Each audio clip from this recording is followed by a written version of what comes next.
All new today. Dr. Phil's favorite actor. Kathy Bates. An intimate one-on-one.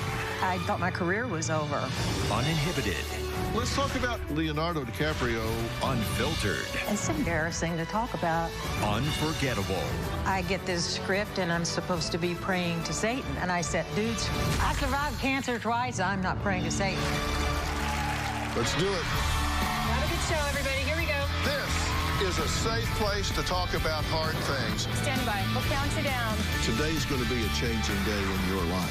5, 4. I am not giving up on you.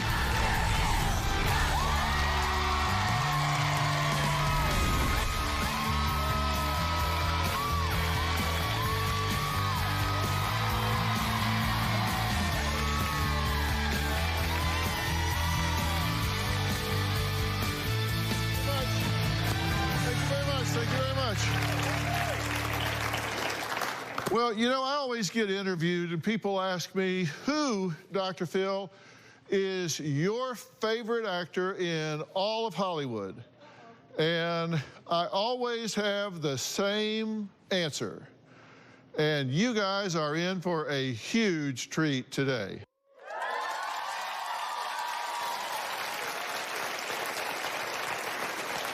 For nearly 5 decades, acclaimed actor Kathy Bates has forged a career full of memorable characters and stellar performances.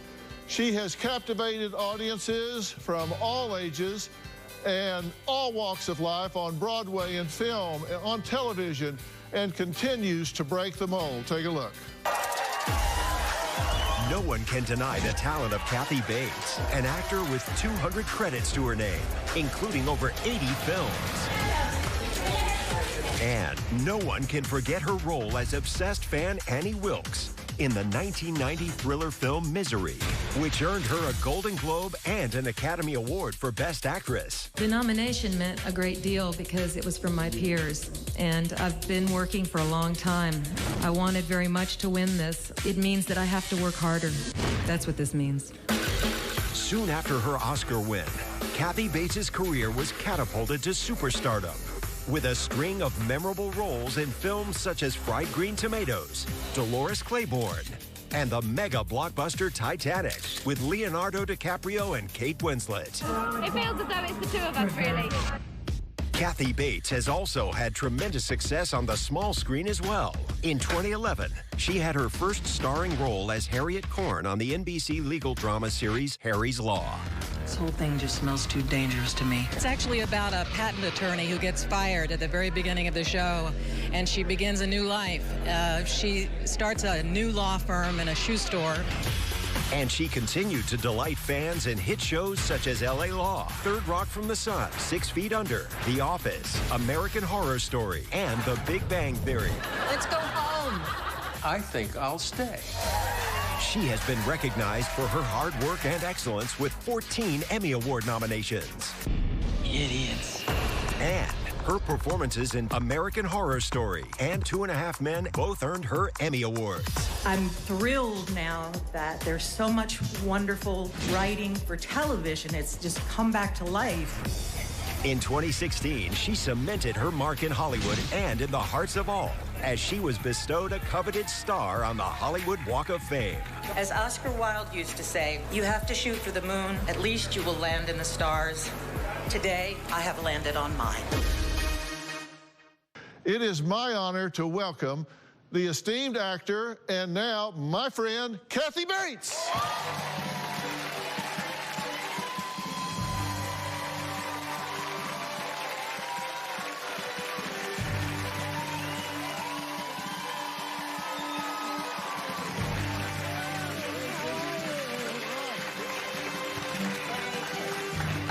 You got a few fans in the house, huh? I know. Thank you.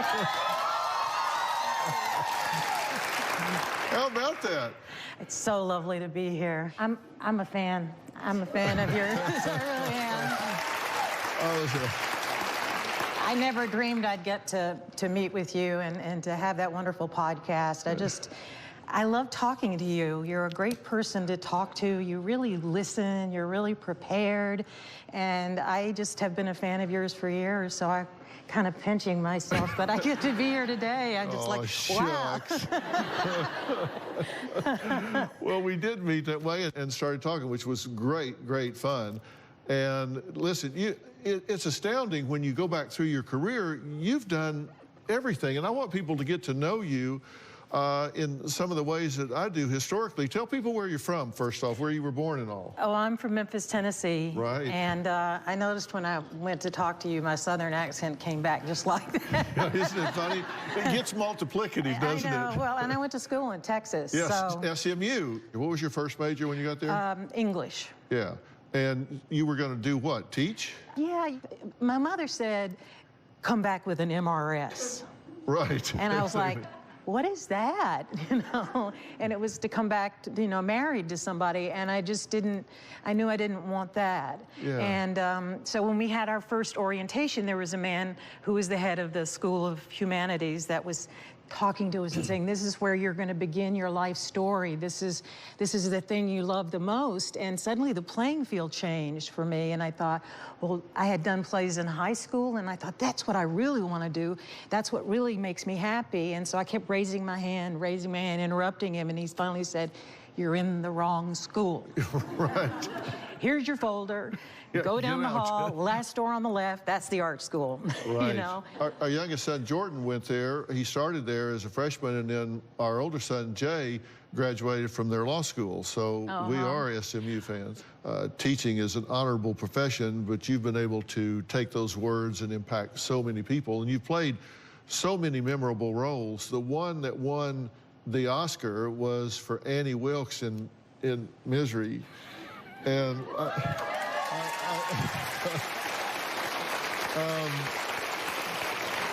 when we first sat down and talked to her, I said, I'm glad you won the Oscar for Misery, but I didn't like it. I didn't like it. It scared the out of me. Let's look at this unforgettable scene that people still talk about to this day. You'll excuse me if I close my eyes. You've been out of your room. No, I haven't. Paul, is this what you're looking for? Eventually, you'll come to accept the idea of being here. Paul, do you know about the early days of the Kimberley diamond mines? Do you know what they did to the native workers who stole diamonds? Don't worry, they didn't kill them. If they caught them, they had to make sure they could go on working, but they also had to make sure they could never run away. The operation was called hobbling.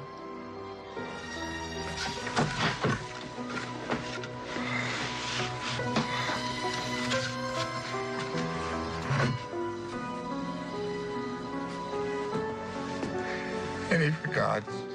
Shh, darling. Trust me. God's sake. It's for the best. God, I love you.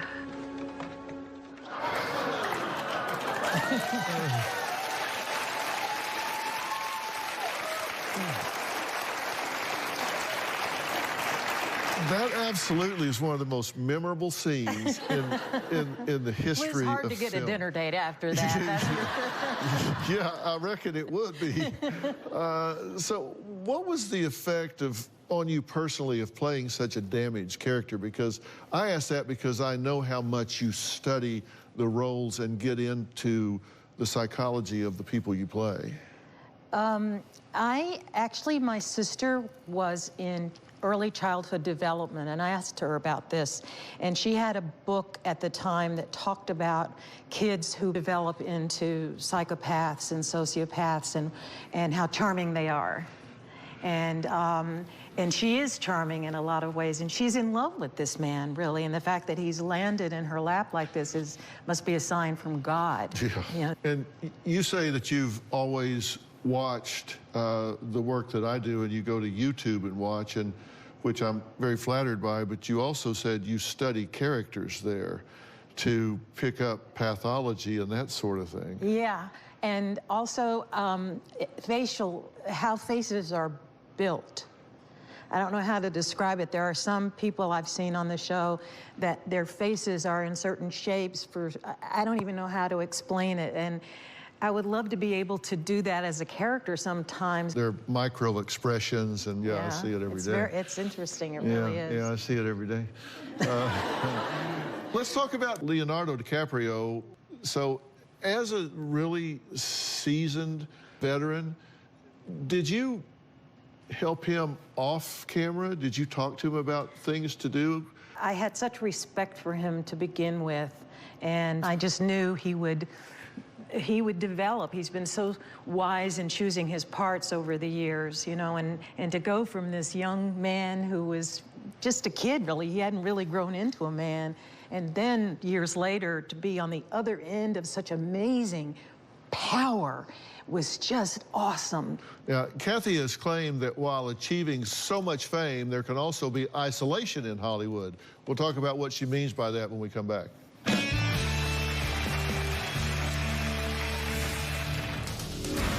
I get this script and I'm supposed to be praying to Satan. I called him down and I said, dudes, I'm not praying to Satan. I survived cancer twice, I'm not praying to Satan, all right? And later, when you got this news, this had to be a real rattling thing for you, right? Yeah, it was a bad time for me, it really was. Tomorrow. I am the reincarnation of Pocahontas.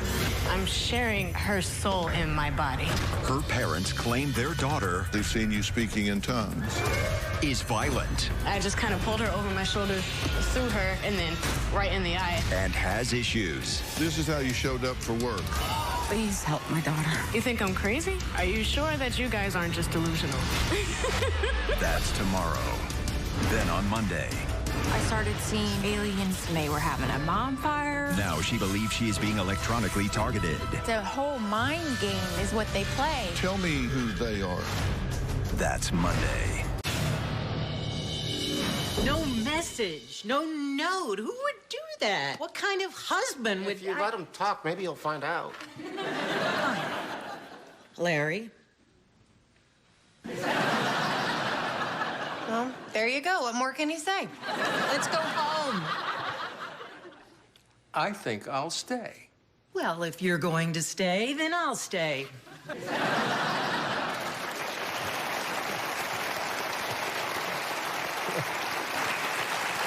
I'm back with mega-talented Academy Award-winning actor Kathy Bates. She has also taken home 2 Emmys for the hit TV shows 2.5 Men and American Horror Story. Here's a clip of Kathy as the satanic Miss Miriam Mead in American Horror Story Apocalypse Season 8. Again, scaring the shit out of me. I'm nervous. Against all the odds, you found your way to this place and to the brink of fulfilling your destiny. And those people in there are quaking in their overpriced boots because they know they're about to come face to face with true greatness. You're the one they're waiting for. They've all pledged their souls to your father and to serving you. And they're starving for you to show them the way. It's time for you to do what you were put on this earth to do. Destroy it.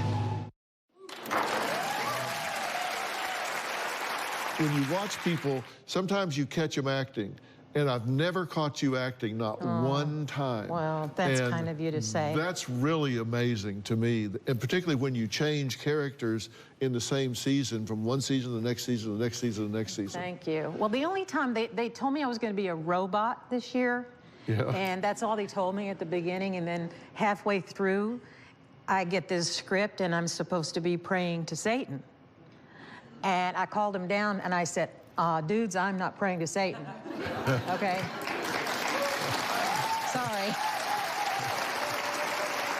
I survived cancer twice. I'm not praying to Satan, all right? So, I said, let the guy that's playing Satan pray to Satan. Okay? So, anyway. In fact, you credit your role as Delphine LaRue as in American Horror Story as bringing you back to life. What did you mean? I would say that Ryan Murphy really brought me back to life. Our show, Harry's Law, had been canceled, and I found out shortly thereafter that I had breast cancer, and I had a double mastectomy, and I was just feeling old and kicked to the curb, basically. And I thought my career was over. Then my friend Jessica Lange and I had worked together years before, and I said, can you get me, I had seen her in the first season of American Horror Story, and I met with Ryan Murphy, and then he just brought me back to life. The last 5 years of my life have been the best 5 years of my life. Really? Really. Isn't that great? Isn't that great? And you were, and you got a star on the Hollywood Walk of Fame. Yeah, that was great. And I mean, this was a special day, right? It was, and it's very poignant. My niece, who's with me today, found a picture of me and my Aunt Lee. I was 8 years old, and we were standing in front of Grauman's Chinese Theater. And it turns out my star is about 20 feet away from that.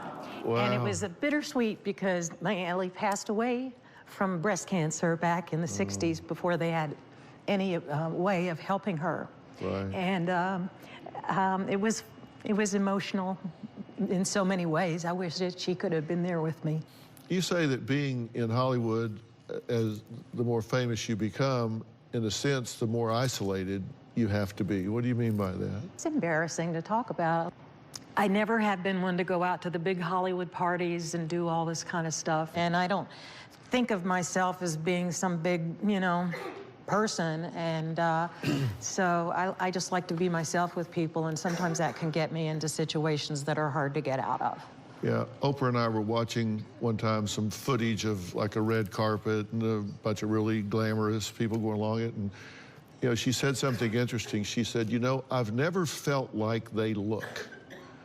And I thought exactly the same thing, because Robin and I have been down 1,000 red carpets, 999 more than we want to go down, but you look at that, and I've never felt like those people look, you know? You know what I'm saying? I do know, and one of the big issues for me has been that the business is so self-aggrandizing, you know? It's just they're constantly wanting attention. And although my mother did say that, you know, when the doctor smacked me on my behind, I thought it was applause, and I've been looking for it ever since.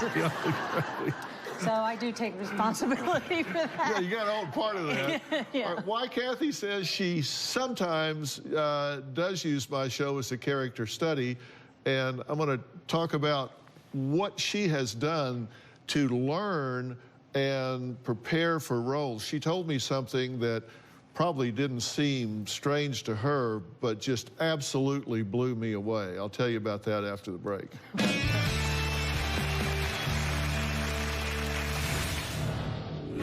He's just not getting it. Well, I mean... Just bless your heart. See, we call that schizophrenia. And later, your reaction was not good. No. Emotionally. I don't say any of this to scare you, but I really do want people to be aware.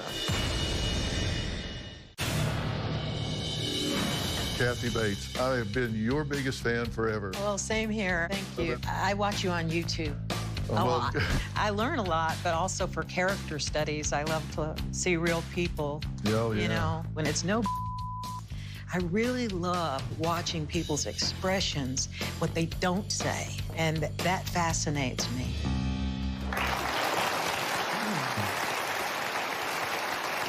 That was Academy Award-winning actor Kathy Bates when she was a guest on my podcast called Fill in the Blanks, which I'm proud to announce will premiere on January 8th. Now, during the podcast interview, Kathy revealed that she sometimes watches guests on the show to study how characters express themselves and all with facial shapes and expressions, which we talked about a little bit. And then she told me something else about putting a black hood over your head when you're rehearsing sometimes. And I wanted to ask more about that at the time, so I'm asking more about that now.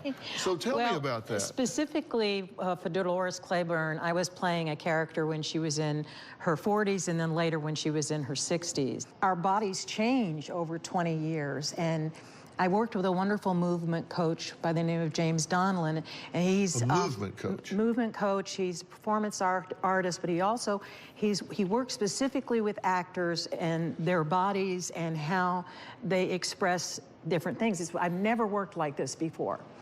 But he had a black hood that you can see through, but it was stretchy, and you put it here, and you get your body to a neutral place so that it is devoid of your own character. And that takes a little while to get used to. And then you start putting in the layers of Dolores. For example, she got hit in the back with a log by her husband.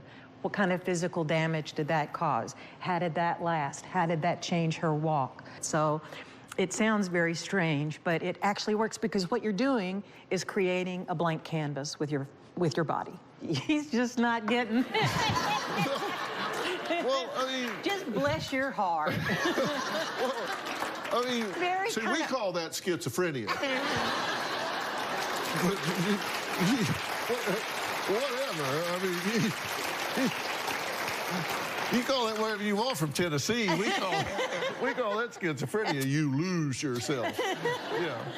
Now, you play a lawyer in the upcoming film On the Basis of Sex. It's about a young Ruth Bader Ginsburg, yes, who brings a groundbreaking case of gender discrimination before the Supreme Court, on which she now sits, of course. In what way do you think our country is moving into a better time for women, and what do you think we still need to address? Did this make you really think about all of that when you got into it? It did. I play a character named Dorothy Kenyon, which a lot of people don't know. I didn't know. She's born back in the 1888. And she was one of the first women in the 20s to join and become part of the ACLU. She was very much involved in civil rights. One of the touching things that I thought was that Ginsburg put Pauli Murray's name and Dorothy Kenyon's name on the brief because they were the shoulders that she stood on. Wow. We actually have a clip. This is Kathy Bates as a feminist lawyer in On the Basis of Sex. Please, if we could just talk. You want to know how I blew it? Is that it? What I do differently? Why, you think you can change the country? You should look to her generation. They're taking to the streets, demanding change, like we did when we fought for the vote. Our mistake was thinking we'd won. We started asking, please, as if civil rights were sweets to be handed out by judges. Protests are important, but changing the culture means nothing if the law doesn't change. As a lawyer, you must believe that. Let me guess. You're a professor, aren't you? Ton of knowledge and no smarts. The unstoppable Kathy Bates found out some shocking news several years ago that could have stalled her career. We're going to talk more about that when we come back.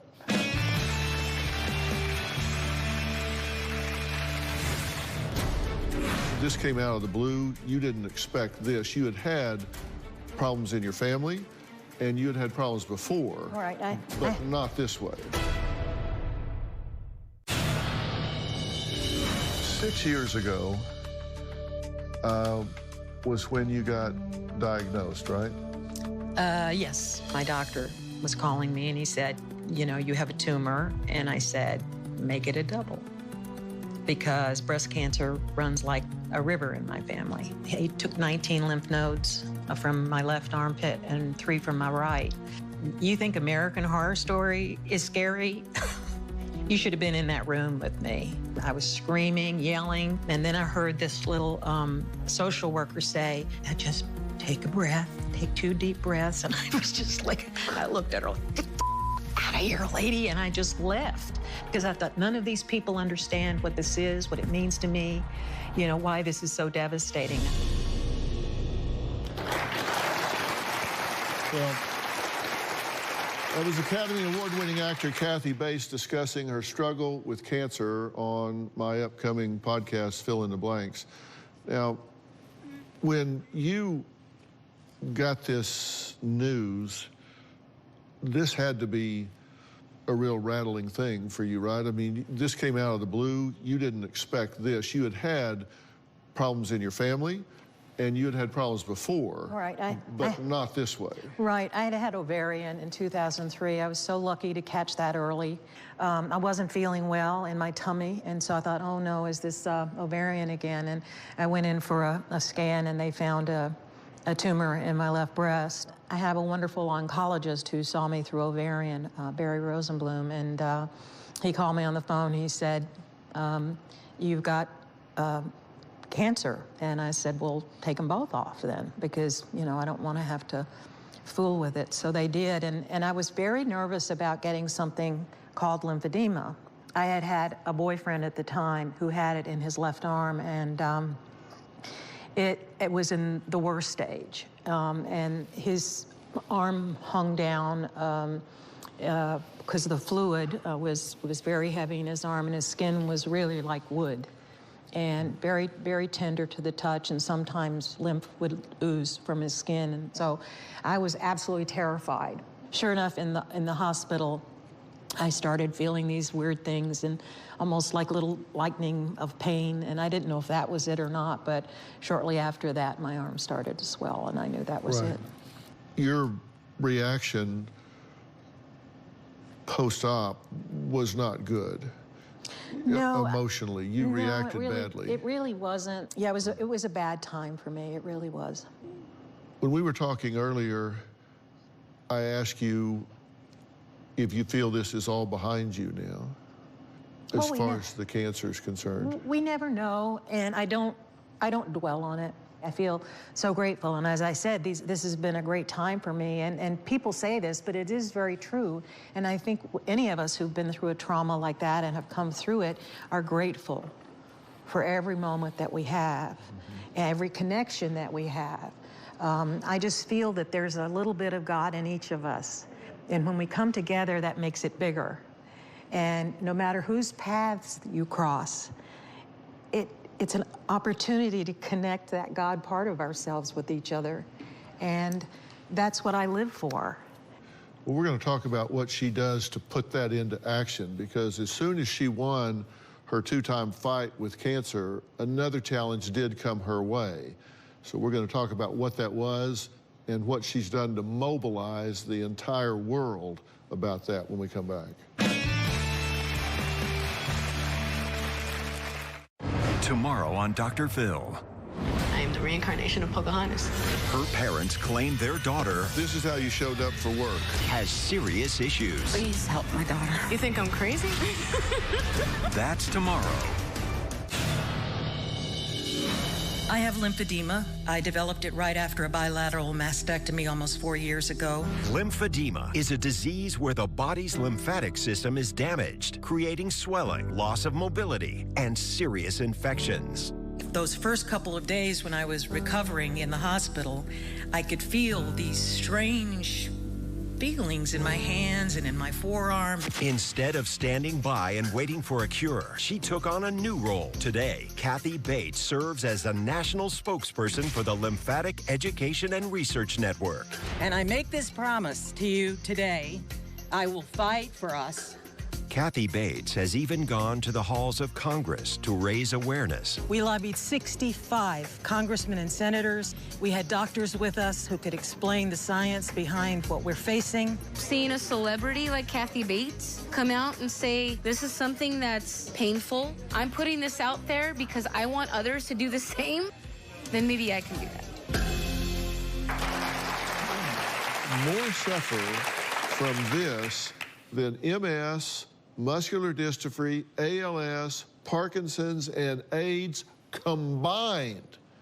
And the average physician spends about 15 minutes during their training on this disease, which means it is probably one of the most underdiagnosed and underreported syndromes in all of medicine.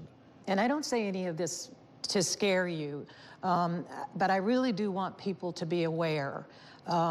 Because, for example, when you say that doctors don't know how to diagnose it, there was a patient recently who had a hysterectomy, and because lymph nodes were taken during that process, developed lymphedema in both legs.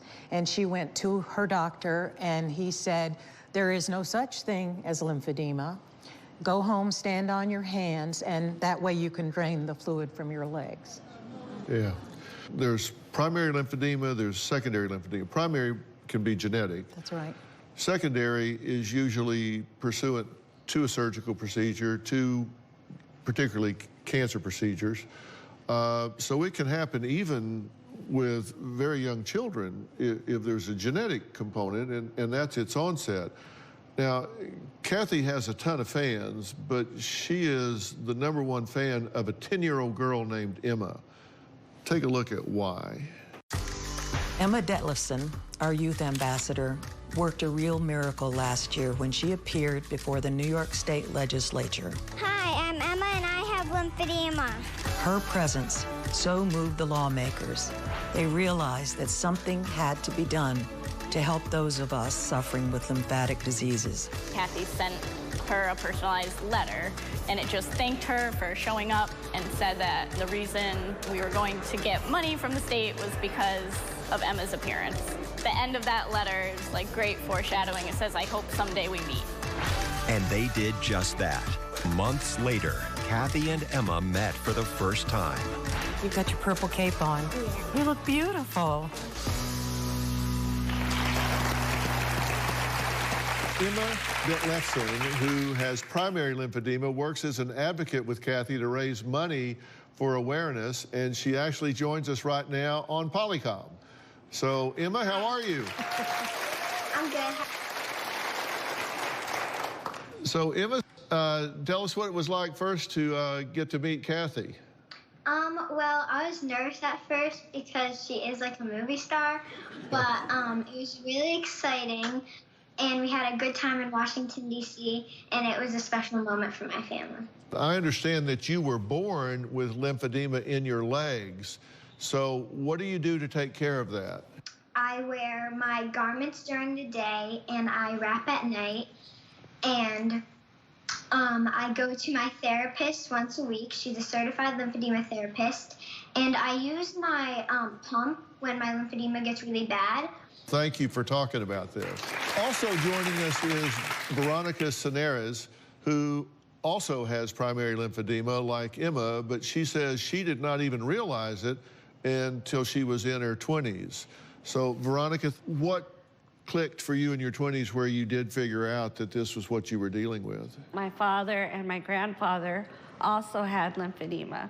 So I'm third generation, and this disease has run in my family for over 100 years. This disease is something that hit close to home for a staff member of ours. We're going to talk about that when we come back.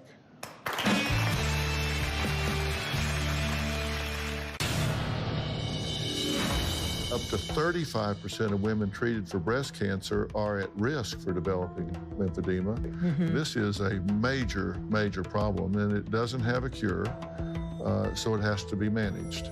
It does. That's all we have right now. Dr. Roxon, he's been doing a clinical trial up at Stanford University. We have real high hopes, of course, for that.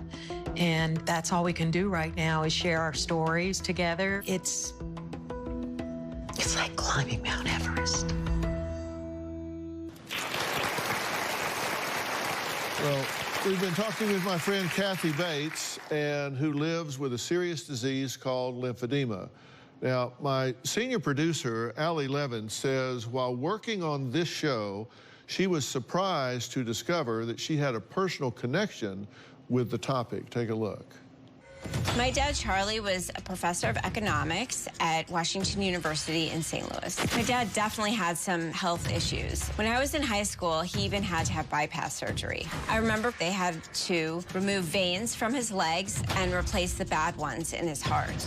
He would get these infections in his legs. I had noticed that there was swelling in his legs and in his feet. There was one winter when he got this horrible infection, and he was put in the hospital for weeks. My dad never recovered from that time in the hospital, and he was left in bed with round-the-clock nursing care. 8 years ago, at the age of 82, my father passed away. While talking with experts for the show, like Dr. Roxton, who's a co-founder of LEARN, the Lymphatic Education and Research Network, I described symptoms that I observed that my father had years ago, and he believed that it was very possible that he had, in fact, had lymphedema. Then something suddenly clicked. I picked up the phone and I called one of my older brothers, who is an assistant dean at a medical school in Chicago. So I asked my brother, I said, hey, did Dad have lymphedema? He said he had cellulitis, and I believe he did have lymphedema. Looking back, knowing what I know now, if things could have been different for my father, I think maybe it's possible my father, Charlie, could have lived a longer life and with better care. Nobody brought this up at the time, right? Yeah, it was sort of a situation where I was told that your father has been sick for a long time with a lot of different things, and his body's just shutting down.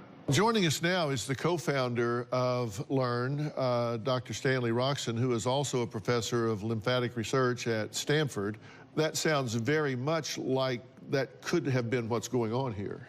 Yes, so coronary bypass surgery is a common cause of lymphedema, in fact. And what we know, those of us who spend more than the requisite 15 minutes thinking about the lymphatics, we know, I basically tell my medical students and residents, if somebody has an attack of cellulitis, think that they might have lymphedema. If they have more than one attack of cellulitis, they have lymphedema, no matter what you see. Okay, and for everyone watching, define cellulitis, an attack of cellulitis. Cellulitis is a bacterial infection in the skin. With an impaired lymphatic circulation, the body can't fight off the infection. Is this a controversial diagnosis? Not controversial, just not well recognized. There's not a cure for this disease, correct? Correct. I'm happy to say that we're making great progress. We've conducted some clinical trials at Stanford that have been favorable. They are now published. Cure is too strong a word at the moment, but I'm happy to say that I feel that we can now treat lymphedema like a 21st century disease. Can you tell me 3 or 4 red flags that our viewers should look for to determine whether or not they need to go to their doctor and say, I fear that I may be suffering from lymphedema? Infection in the skin, if it's not provoked by some heavy impact, like a big injury, think lymphedema. Number 2, anybody who knows that they're at risk because they've had lymph nodes removed or they've had radiation therapy, and then, of course, swelling. We're going to list them on drphil.com and all of our social platforms, so you'll be able to see what those red flags are so you can look at them. We're also going to have links, the organization that you are a national spokesperson for, so you can get the information that's available there, and so you can also make donations to fund this research. All right, well, first we want to thank you, Emma. Thank you so much for joining us and talking about this. We're so proud. We're so proud of you, and we're so proud of the work that you're doing, so thank you very much.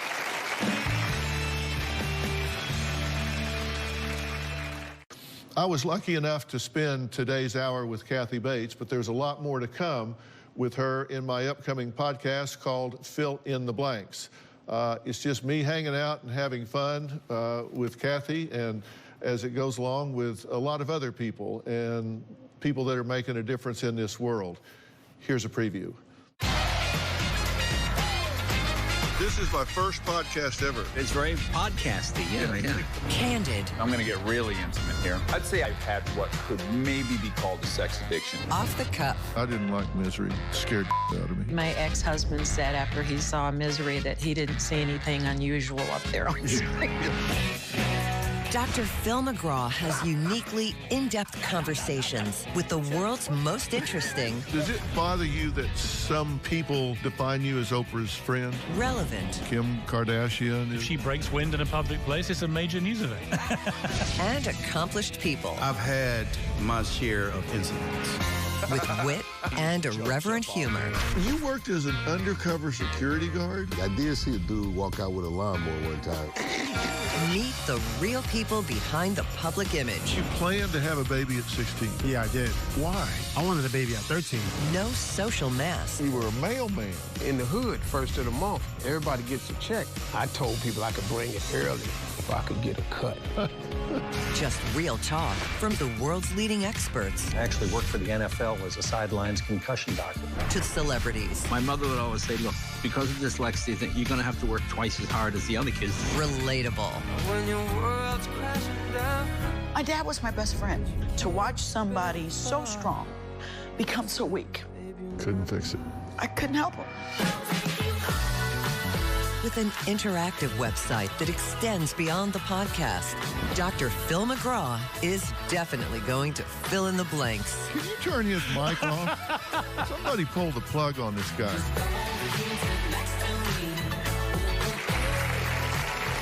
I'd like to thank all of my guests today. A very special thanks to my friend Kathy Bates. Don't forget to tune in and watch.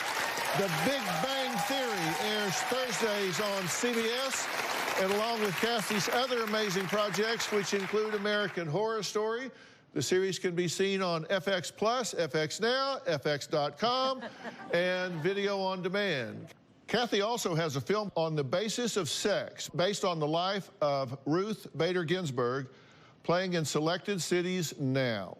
Thank you to Veronica as well, and to Dr. Roxon, the co-founder of LEARN, the Lymphatic Education and Research Network. If you'd like to donate to LEARN, log on to lymphaticnetwork.org. Allie, thank you for sharing about you and your father's situation. We will see you next time. Thank you so much.